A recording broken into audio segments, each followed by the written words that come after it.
The opinions expressed in this program are not those of CISA 7 or Time Warner Cable.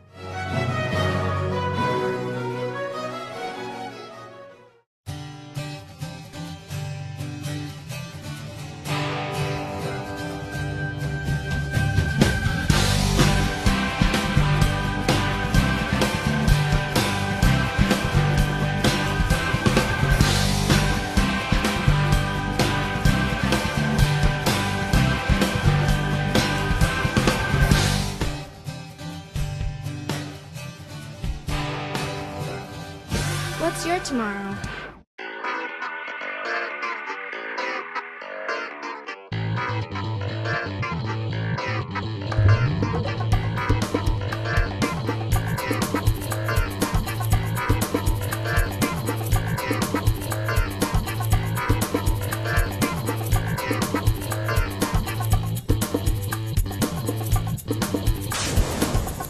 I'd like to call the Public Engagement Special Board Meeting to order. And this is our public engagement regarding the budget. It's a time for members of the community to present their thoughts and to the board. And before we get started with that, I'd like to turn it over to Dr. Michelle Langenfeld for some opening remarks. Thank you. Good evening.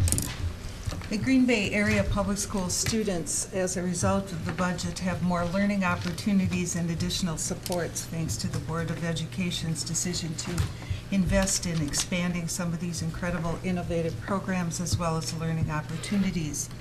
I think what's important to note is that the strategic investments, some of them one time, are definitely aligned with our mission and vision of ensuring that all children have multiple pathways to personal success and are focused on college, career, and community ready for each and every student here in the Green Bay Area Public Schools. Here are some examples of the decisions that are along that pathway toward our strategic direction, mission, and vision. We now have K-12 International Baccalaureate at Chapel Elementary, Franklin Middle School, as well as West High School. We have project-based learning at the John Dewey Academy for Learning, and that student enrollment continues to increase. Expansion of the Spanish immersion now includes Baird, Vans, Jackson, and Wilder. We're in phase 2 of the East High School Institute for Fine Arts to include visual arts as well as music. Violin and piano at beginning in grade 2 and integrated arts at Webster Elementary School. We have the K-8 Academy for Gifted and Talented. We have a technology education partnership with Southwest High School and Northeast Wisconsin Technical College. Our 4K has expanded to multiple sites, including a nature-based 4K at the Wildlife Sanctuary. And then we have numerous partnerships. I think one noteworthy one that we feel very proud of, and it certainly aligns with the mission of College, Career, and Community Ready, is our partnership with Northeast Wisconsin Technical College, Green Bay Area Public Schools, Habitat for Humanity, and NeighborWorks, and that's where students from our high schools are coming together and building or renovating homes in our community while learning about construction and architecture. I think the other piece to note is that some of the additional staffing that we are required to put into place this year, moving forward, has a lot to do with compliance of mandates as well. Response to intervention being one of those as well. Some of the strategic investments were made possible through Microsoft dollars, energy projects, grants, and a number of other spending efficiencies. So as we move forward, I think that the budget Alan has worked very hard on. He's worked with staff to ensure that we are good stewards of the taxpayers' money and that we align every dime to the mission of ensuring that every child, each child in the Green Bay Area Public Schools is college, career, and community ready. So, Mr. Meyer. With that, we'll be going through the PowerPoint presentation on the 13-14 budget. First, financial condition of the district. In 2012-13, we had a budget surplus of $2.8 million, meaning revenues were greater than expenditures. Our fund balance is at $41.4 million, which is 19.5% of our 2013 general fund expenditures. Our short-term borrowing amount, we are currently at $10 million. In the past, we have been all the way up to $28 million for our short-term borrowing. And because of the increases that we have had in our fund balance, we are able to not have to borrow as many dollars as we had in the past. And we've been at $10 million for 3 years now. Our bond rating is a AA1. It is the second highest rating through Moody's. And again, that rating is important when we get to the referendums and when we borrow money.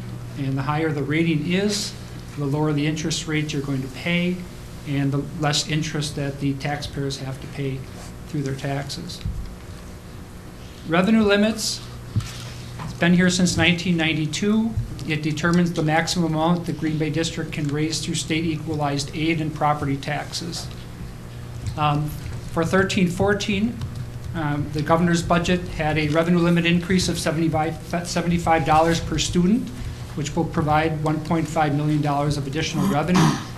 Also within the governor's budget, there was a categorical aid increase of $75 per student, but unfortunately that was offset by $50 per student because the increase in 2012-13 was eliminated in 13-14. Therefore, the categorical aid increase was only $25 per student and provides $500,000 of additional revenue. Based on all of that, again, we're looking at about $2 million of additional revenue through the governor's budget. For 2013-14, $4.6 million increase in our equalized state aid, which has allowed us to maintain a flat levy amount for the third year in a row. The 2013-14 revenues are $252.7 million. It provides a balanced budget for 2013-14 in that expenditures equal the revenues. The main revenues in the budget, the state revenue, $152 million. $132 million of that is the state equalized aid. So that makes up all but $20 million of that $152 million. The property tax revenue is at $70 million. Federal revenue at $23.1 million makes up mostly the federal grants that we, Title I, IDEA, those type of grants that are federally funded. The other revenue is $7.2 million. Included in there are the Microsoft dollars that we talked about at $3 million for this year, and a number of other miscellaneous revenues. And that comes up to a total of $252.7 million. If we look at the sources, the state makes up 60% of our entire revenue budget. Our property tax is 27.7%, federal is 9.2%, and other revenue is 2.8%. So there again, the state is the biggest portion of our revenue budget. Our 13-14 expenditures are the same amount as the revenues, $252.7 million. That amount is $14.7 million over the 2012-13 budget, a 6.2% increase, or a $20.8 million over the 2012-13 actual, a 9% increase.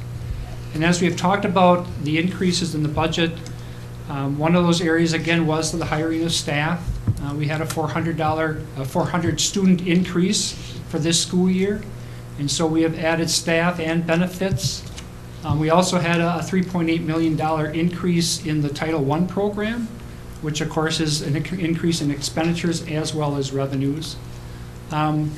We did the energy exemption, is one of the things we are doing this year, the exemption to the revenue limit. That amount has also created $4.3 million of revenue, but also $4.3 million of expenditures. And those are some of the reasons why the expenditures and revenues have increased over last year. The 13-14 projected expenditures, needless to say, salaries, $41.4 million is the biggest expenditure that we have, along with benefits at $58.3 million. Purchase services, which would include transportation, it would also include the cost of the capital projects that we do, and also the cost of our open enrollment out, is $32.2 million. Supplies make up $9.3 million. A lot of that is supplies, textbooks, computer software. Capital expenditures that are $10.4 million. Again, a lot of that has to do with expenditures for computers. It will also be included in there will be the energy projects that we are doing through the energy exemption, and other $1.1 million. So again, we have a $252.7 million in expenditures as well as revenue. Again, expenditures by type, 56% of our expenditures are salaries, 23.1 are benefits. So you're looking at roughly 79% being salary and benefits. And in the past, that number has ranged all the way up to 85% at one time. So purchase services, 12.7%, supplies, 3.7%, capital, 4.1%. If we look at our expenditures by the programs, or the functions is what the DPI calls them, 59.4% of our budget is used through classroom instruction. School administration would be the administration of the buildings, mostly the principals. Pupil support would be guidance counselors, social workers, psychologists. Operations would be the areas of facilities, the finance, the payroll, and those type of areas. Transportation makes up 3.7%, the other 6.1%. And again, you can see 59% of the entire expenditures is instruction. If we break down the 59.4%, the total of that amount of instruction, regular instruction, is 59.3% of all the instructional costs. Career and tech ed is a small amount at 3.7%. Special education is 23.8%. Student activities and athletics are 4.3%. And other special needs, which is mainly includes the ELL program, is 8.9%. The 2013-14 tax levy, the levy amount this year is the same amount as it was last year and the year before. The general fund levy is $70 million. The debt service fund is 7.7, and the community service fund is 2.85, which comes out to the $80,572,525 is the total tax levy. And again, this will be the same tax levy as the previous 2 years. So it will be the third year with the same tax levy amount. Our tax levy history, again, you see increases in the 90s when we got to 1998, when the state went to 2/3 funding, when they provided the state aid that would pay for 2/3 of our costs. You can see that the tax levy went down at that time. And again, over the past 16 years, it is again has increased in small increments. Other than, you can see the last 3 years, including this year, we have 3 years at the same amount. The long-term debt retirement, this is referendum debt, and it's also the debt that we had in Fund 38 to pay off our WRS liability at one time. And again, as you can see, our debt by the year 2021 will totally be gone unless we have additional referendums during that time. And again, we are in a very favorable position as far as what our debt is. And I think Mike Clark from Barrett, when he has come here, has certainly talked about that. Our projected tax rate, we are basing our tax rate on a 2% property value increase. Our equalized tax rate will be $10.19 per thousand. That's a 20% reduction from last year's amount of $10.39. And we should see a property tax decrease of 1.9%. Now, the actual property values, the finalized numbers are not, we do not have those numbers yet. They will be coming in yet this week. But I do not expect that they will be very far away from a 2% property increase. Our equalized tax rate, again, when you look at 1997, you can see that our tax rate went way down because of the state's 2/3 funding. It has declined over the years, and now it is again, and a lot of them again depend on on what amounts are given to the districts through the revenue limit formula. The more money that comes through the revenue limit, normally the increase in tax levy. The other considerations that we still have, the final equalized aid amounts should be coming tomorrow from the DPI. We should also know the equalized property values. And again, we have finalized the September student count, which we have utilized in our revenue limit formula.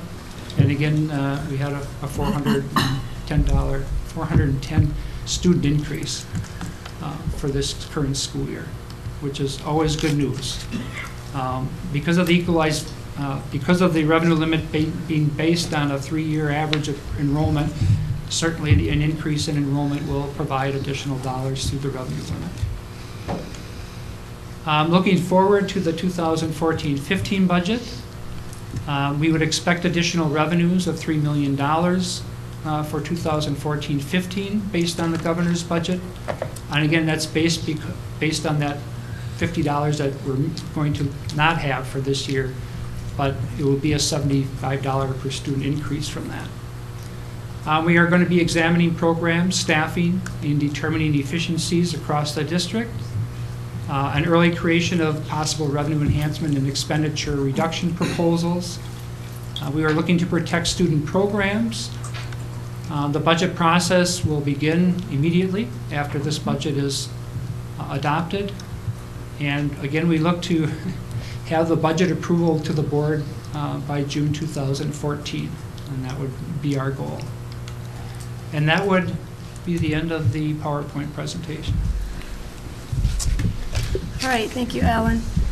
And I think, Sandy, do you have the slips?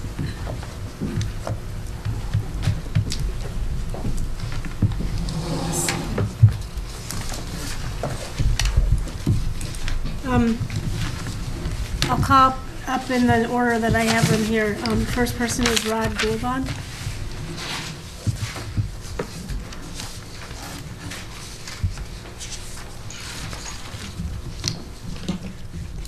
Good evening. My name is Rod Goldhahn. I live at 310 Traders Point Lane here in Green Bay. I'm a member of the school district and also a member of the Brown County Taxpayers Association. I'm here to talk to you tonight on Fund 80, as I have done on past meetings and listening sessions. We're concerned that whether or not the board is following the state statutes in the district and their use of Fund 80. I was pleased to see you removed 4 programs that were previously funded in Fund 80, and I assume those were moved into the general fund where they probably more appropriately belonged. Although I was disappointed to see that the spending stayed the same. So the money in Fund 80 was just shifted to other programs. Recently, the legislature put a freeze on spending in Fund 80 and also added some additional reporting requirements of the districts.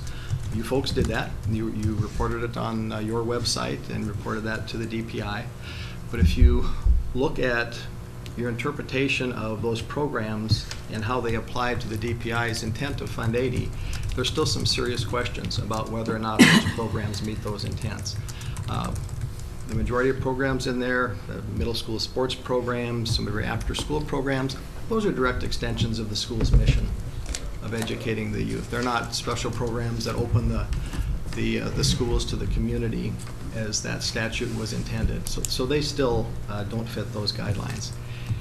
And DPI is not structured or designed to enforce those. They look at the statutes, they interpret those statutes, they provide you with some guidelines, but it's really up to the board to take a look at your budget, to take a look at those guidelines, and to assess whether or not you're following the law. The DPI won't come knocking at your door. It's up to you to make that determination and ensure that you're complying. An additional consequence of misuse of Fund 80 or having programs in Fund 80 that should be in the general fund is that Fund 80 is borne entirely by the local taxpayers. So the local property taxpayers in the Green Bay district pay all that $2.8 million. On those districts that have similar programs but are funding them in the general fund, in Fund 10, as Alan pointed out, 60+% of that is paid for via state shared revenues. So there's additional money coming in. It's not all borne by local taxpayers. There's state tax dollars in there as well. And again, of the 4 programs that you removed, I assume we're still doing those. They're just now being done under Fund 10 because they are a natural extension of the district's mission. So I urge you to investigate the proposed spending you have in Fund 80. And I'll say, don't rely on the administration, don't rely on your attorneys. You can go through the DPI's PowerPoint. It's very easy to go through it. It's very simple. You can look at the spending you have in there and ask yourselves, are we complying with the law? And make that decision for yourself. So I urge you to do that. Thank you for your time. Thank you. And next I'll call on Rich Carlstead.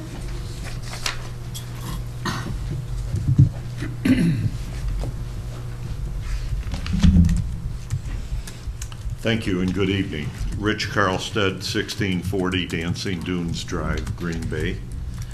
Also a member of the Brown County Taxpayer School Committee.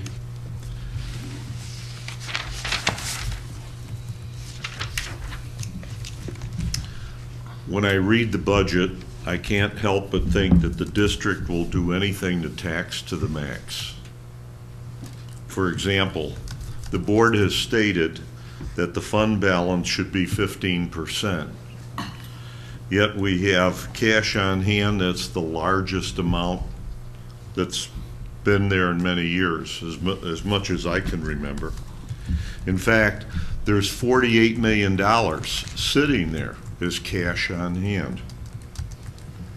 That's when you total up funds 10, 30, and 50. Long-term debt has been paid down, yet the taxpayer is penalized for supporting this district when the administration levies more debt load in the form of energy debt that could have easily been handled by the district's normal budget and cash on hand. You need to provide relief to the taxpayer rather than socking him for $5.5 million, in my opinion. In looking at the budget, I really have to question some of the level of increases that are shown on your planned expenses. Teacher salaries in the year 2012-13 went up 3.8%. I shouldn't say salaries, I should say the budget for salaries. And this year, 13 and 14, we're looking at 5.4%. The increase alone went from $2.5 million last year to $3.7 million this year. That's a 50% increase in the amount. And I understand you're putting more teachers on staff, but still it's a concern that should be evaluated, I believe, by the board in looking at these expenses. I shake my head when I look at management expenses. 7.9 million to 8.7 million last year, which was a 9% increase. And this year it's going from 8.7 to 10.056, an increase of $1.35 million, or 15.5% of the salary budget. That's incredible. I don't see the staffing and management increasing to that amount, so I have to draw the conclusion that we're looking at very large increases in salary, which in this day and age, I think is uncalled for. I have a question on the debt charts. I notice page 16 and page 50 are both labeled long-term debt, but they don't coincide with each other, and there's some discrepancies there. I don't know if you can advise me of what the issues are with it, but I cannot determine what our long-term debt is for the district. Page 16 and page 50. Both label the same. So I'm either misinterpreting it or there's an error in the graph.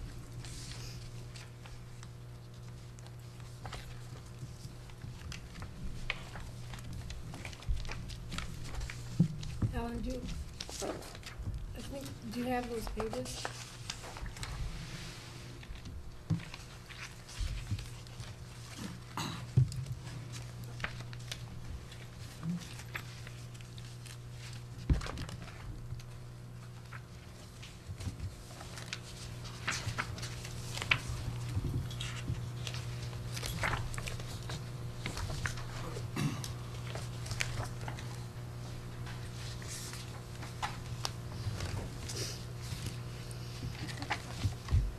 The one that is on page 16 is the one that is based on the debt service, because we always have to levy 1 year ahead of time.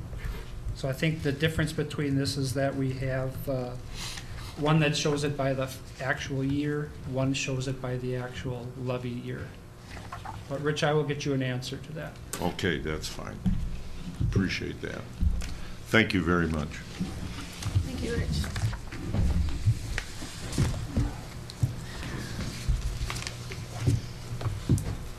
Is there anyone else who would like to speak before the board?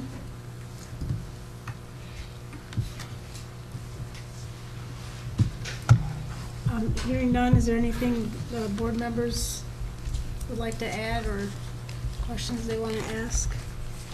I think this was the time for the public engagement. I think board members asked and had questions answered at our last session, and we'll, have another final crack at it next week before we give the final adoption. So I think this was the time for us to listen. All right. Then I'll again thank Alan for his work, and thank you for coming and sharing your concerns. And I will move to adjourn this part of our meeting tonight.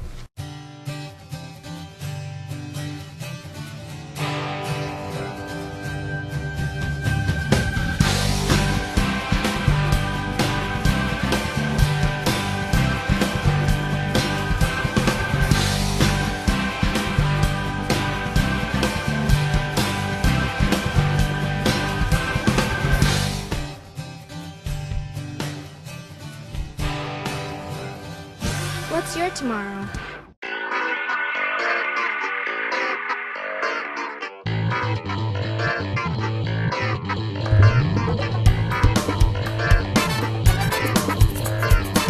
For more information or to obtain copies of this program, contact CISA 7 Interactive Learning Services at 920-465-5218.